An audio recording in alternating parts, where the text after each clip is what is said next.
Buenos días, doctor. Esperemos se encuentre muy bien. Le damos la bienvenida a este video. Somos el grupo 4 conformado por Danishka Koyachagua, Solange Urruchi y quien les habla, Alina Rojas. En este video estaremos presentando el análisis sobre la modificación del numeral 7, artículo 44 del Código Tribunal. Antes de dar paso con el análisis de la modificación, en esta primera parte yo, Alina Rojas, les voy a explicar la base general de la prescripción. La idea principal es que esta figura no nació como una regla aislada, sino como una respuesta frente a los reclamos que podían mantenerse sin límite. En el derecho romano, según Savistry, la prescripción extintiva no existía desde un inicio, ya que ésta se fue formando porque el derecho necesitaba dar un cierre a las relaciones jurídicas. Con el tiempo se entendió que no era razonable permitir que una acción pudiera ser reclamada para siempre, y desde ahí nació su conexión con la severidad jurídica, ya que si una persona no ejerce su acción dentro de un plazo establecido, el ordenamiento puede impedir que lo reclame después. Con esto no se busca premiar al deudor, sino evitar una incertidumbre permanente. Esta base histórica es importante para nuestro tema porque el numeral 7 del artículo 44 también plantea una pregunta en concreto, que es ¿desde qué momento empieza el plazo para que la SUNAT cobre una deuda? Por eso, antes de analizar la modificación, debemos entender que la prescripción funciona como un límite temporal al ejercicio de una acción. Una vez entendido y comprendido el origen y la finalidad de la prescripción, es importante diferenciarla de la caducidad, ya que ambos términos o ambas figuras suelen confundirse mucho en el ámbito del derecho. En el derecho civil, la prescripción extingue la acción más no el derecho, mientras que la caducidad extingue tanto el derecho como la acción correspondiente. Además, la prescripción debe ser invocada por quien se beneficia de ella y esta puede suspenderse o interrumpirse, mientras que la caducidad, por regla general, opera por el solo vencimiento del plazo. En el derecho administrativo, la prescripción limita la potestad sancionadora del Estado y la exigencia de multas. Sin embargo, esta regla no se aplica automáticamente al derecho tributario. La norma 9 del Código Tributario solo permite acudir a normas civiles o administrativas cuando exista un vacío y siempre que no se contradiga ni desnaturalice el régimen tributario. Por ello, en materia de prescripción prevalece el artículo 43 al 49 del Código Tributario, y las demás ramas del derecho solo cumplen una función interpretativa sin tener que modificar plazos ni crear cláusulas nuevas o reemplazar reglas tributarias. Bueno, continuando con la exposición, yo les voy a explicar sobre la prescripción en materia tributaria que se encuentra regulada en el artículo 43 al 46 del Código Tributario peruano. La prescripción es una institución jurídica que va a establecer un límite de tiempo para que la administración tributaria puede ejercer sus propias facultades, pero es importante también señalar que la deuda tributaria no va a desaparecer. Es decir, SUNAT va a ser quien va a perder la facultad de poder exigir su cobro de forma coactiva luego de que se venza el plazo legal.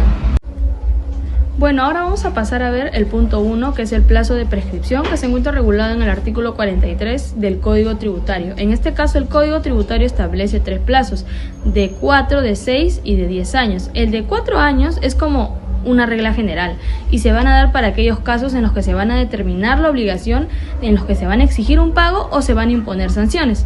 Por otro lado, el de 6 años se da cuando el contribuyente no ha presentado su declaración tributaria, y por último el de 10 años para aquellos agentes de retención y percepción. Estos plazos lo que buscan es brindar seguridad jurídica tanto al Estado como también al contribuyente. Bueno, como siguiente punto tenemos el inicio del cómputo de la prescripción, que se encuentra regulada en el artículo 44 del Código Tributario. En este caso es muy importante señalar que no siempre la prescripción va a comenzar en el momento que nace la obligación tributaria, ya que el Código Tributario va a establecer reglas específicas para cada caso en concreto, ya que por lo general el plazo comienza el 1 de enero del año siguiente del vencimiento de la obligación. Es por este motivo que es muy recomendable que antes de indicar que una deuda ha prescrito, primero se tiene que identificar de forma correcta desde qué fecha ha comenzado a contarse el plazo de prescripción.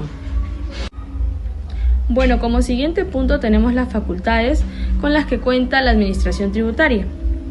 Como sabemos, SUNAT cuenta con 3 principales facultades. La primera facultad es la de determinación, que en este caso va a consistir en poder verificar y establecer la deuda tributaria.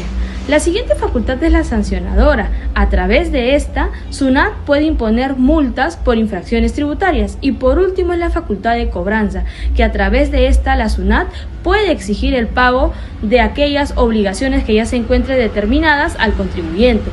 Por último, estas facultades no son indefinidas, ya que como estamos viendo actualmente cuentan con un plazo de prescripción. Como siguiente punto tenemos la interrupción de la prescripción. Esto se encuentra regulado en el artículo 45 del Código Tributario peruano, por lo que la interrupción va a significar que el tiempo transcurrido deja de contarse y el plazo comienza desde cero. Existen algunos casos donde se aplica la interrupción. Como primer caso tenemos aquellos donde se va a notificar una resolución de SUNAT, el reconocimiento de la deuda de un contribuyente, el pago parcial o una solicitud de fraccionamiento. Como último punto tenemos la suspensión de la prescripción, que esto se encuentra regulado en el artículo 46. A diferencia de la interrupción, la suspensión no va a eliminar el tiempo transcurrido, ya que va a detener este cómputo de plazo hasta que siga existiendo la causa prevista por la ley. Un ejemplo de esto, en los cuales se puede aplicar la suspensión, es durante un procedimiento contencioso tributario, como también puede suceder en un proceso judicial o mientras esté vigente un fraccionamiento. Cuando esta causa termina, el plazo continúa desde donde se ha... Buenas tardes, doctor. A continuación yo voy a estar explicando el capítulo 3 acerca de la modificación del numeral 7 del artículo 44. Como primer punto es sobre el texto y el contenido del numeral 7. El decreto legislativo número 1113 incorporó el numeral 7 del artículo 44 del Código Tributario. Esta modificación estableció que el plazo de prescripción para que la SUNAT cobre una deuda tributaria comienza a contarse desde el día siguiente de la notificación de la resolución de determinación o de multa. Con ello se buscó precisar desde cuándo la administración puede iniciar el cobro de una deuda y brindar mayor claridad al régimen de prescripción. También estaré explicando acerca de la situación antes del decreto legislativo número 1113. Bueno, antes de esta reforma, la notificación de una resolución no iniciaba un nuevo plazo, sino que ya interrumpía el que ya estaba corriendo y lo hacía empezar nuevamente desde cero. Sin embargo, ya existía la idea de que una deuda terminada por la SUNAT solo podía cobrarse después de que el contribuyente fuera notificado, por lo que la modificación vino a aclarar una situación que ya se entendía en la práctica. Como tercer punto es el cambio introducido.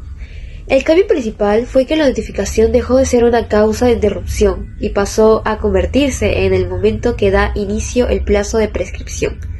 Es decir, desde el día siguiente de la notificación, comienza el plazo para que la SUNAT pueda exigir el pago de la deuda.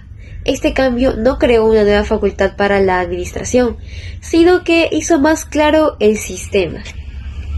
Continuando con los efectos para la SUNAT y el contribuyente. Para la SUNAT, la modificación le otorgó un plazo claramente definido para realizar el cobro de las deudas tributarias. Pero para el caso del contribuyente brinda mayor seguridad jurídica, porque ahora se sabe con precisión desde cuándo empieza el plazo de prescripción y puede invocarla si la administración no actúa dentro del tiempo establecido. Cuarto capítulo, debate jurídico de la modificación. Como primer punto es el problema de aplicación en el tiempo. El principal debate fue determinar si el nuevo numeral podía aplicarse a deudas cuyo plazo de prescripción había comenzado antes de la reforma, pero cuyas resoluciones fueron notificadas después de su entrada en vigencia.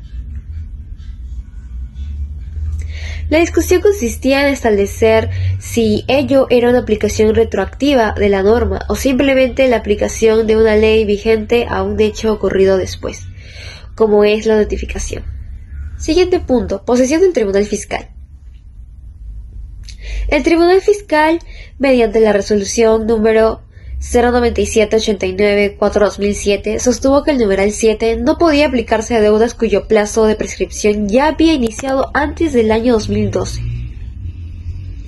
ya que consideró que el inicio del plazo era un hecho ya consumado y que modificarlo significaría aplicar la ley de manera retroactiva. Siguiente punto, decreto legislativo número 1421. Para resolver esta controversia se aprobó el decreto legislativo 1421.